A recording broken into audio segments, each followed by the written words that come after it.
Fiance cheated on her bachelorette party. I am struggling to decide the next steps, plus all updates.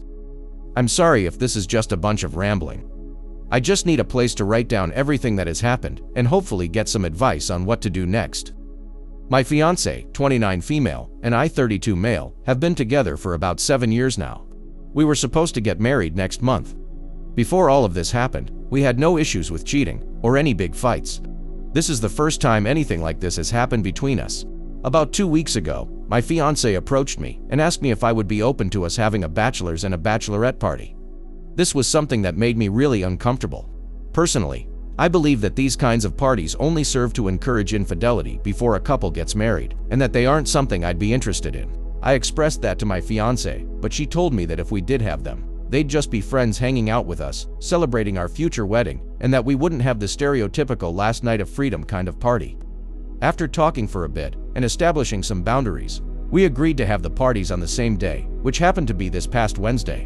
When Wednesday came around, my friends came over to our place for a game of D&D that was supposed to be themed around my character getting married. While my fiance went out with her friends for a pub crawl, I was having fun with my friends until about roughly 3 hours into our game, when one of my fiance's and AI's mutual friends texted me and told me that we needed to talk. Obviously, I immediately became concerned and asked her what was going on. But she said that she didn't feel comfortable discussing over text and said that she'd rather speak to me in person. This really messed me up, and for the next hour, I couldn't really focus on anything else because I kept wondering what could possibly be so important that she wanted to come over and talk to me. By the time she arrived, my friends and I had already wrapped things up, so I was just waiting for her to come. She came in and asked for us to sit down and talk, which is when she revealed to me that my fiance used the party as an opportunity to cheat on me. I immediately felt like Mike Tyson had punched me in the chest. This was exactly what I was afraid of when my fiance first approached me about having these parties, and she assured me that was the furthest thing from her mind. Until then, I had no reason not to trust her, so I believed her. I felt so stupid for not seeing this coming. I asked my friend if she was sure of what happened, and she showed me a video of my fiance kissing some guy at a bar. Apparently this video was shared in a group chat that my fiance and her friends were on to plan the party. I honestly don't know how I didn't break down crying. When I was showed the video, I felt like I was going to throw up. There was the woman that I was supposed to spend the rest of my life with kissing another man while her friends cheered her on. This next part is my friend's recollection of the events that led up to the cheating, so I don't have a whole lot of details. Apparently, my fiance's maid of honor spent the entire night complaining that I wouldn't let them have a traditional bachelorette party and that I was too controlling and jealous. My fiance didn't push back on any of it and just kept drinking and having her fun. At some point, some of the women noticed that she had been getting attention from some of the men, which is when the Mo started to encourage her to flirt. My fiance gave some weak resistance, but eventually she gave in and approached one of the guys at the bar. This is the point where our mutual friend became uncomfortable and left the party early, but she was still in the group chat where the video was shared. I thanked my friend for telling me what happened and asked her to forward me the evidence, along with anything else that might end up being shared with her. After she left was when I finally broke down crying. I then texted my fiance, telling her that I knew the wedding was off. Just a few minutes later, my phone was flooded with text messages from her and her friends. They even tried adding me to the group chat, where they shared the video of her kissing the other man. She got home about 30 minutes later. She was crying when she came in and begged me not to call off the wedding. She was telling me that she was drunk and that she didn't know what came over her. She claimed that she didn't do anything other than kissing and that she loved me. I stayed silent through all of her crying, which I think only made her more desperate. She kept saying how sorry she was, how it would never happen again, and how she would cut off all the friends that were at her party. I told her that I didn't want to talk about what happened and that the wedding was still off. I also told her that she could call her friends over and have the traditional party she obviously wanted so much because I was leaving. This made her even more desperate and, I kid you not, made her try to block the door to prevent me from leaving.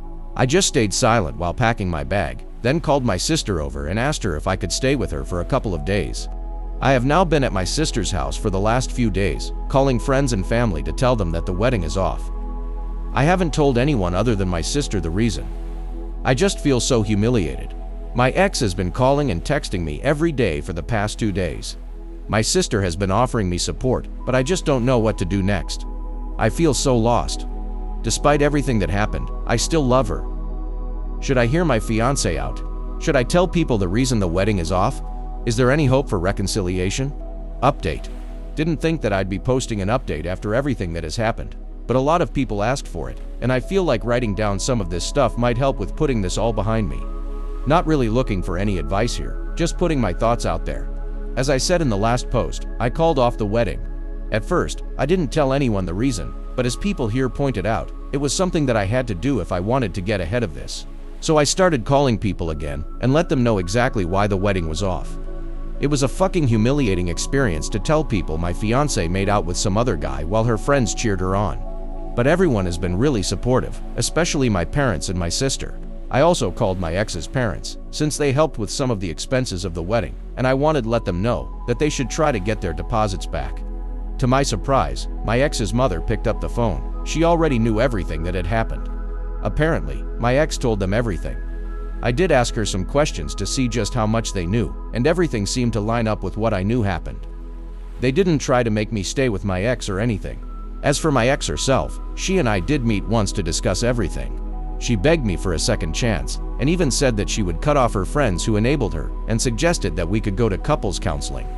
I told her that I don't want to spend the rest of my life being her warden, making sure that she isn't hanging out with people I don't approve of, and that if we began a marriage already, going to couples therapy for something as big as this, then we were already doomed to fail. I also told her that I can't see how I would ever trust her again after she did the exact thing I expressed my concerns about, and that a marriage can't survive without trust. So, this is where I am now. I'm single, and I think I'm going to stay that way for a while. It still hurts, after spending 7 years together with this woman, but there's just no trust there anymore. Anyway, I don't think I'm going to post any more updates. As far as I am concerned, I am ready to close this chapter of my life. What do you guys think? Let's discuss in the comments. Follow and like for more stories.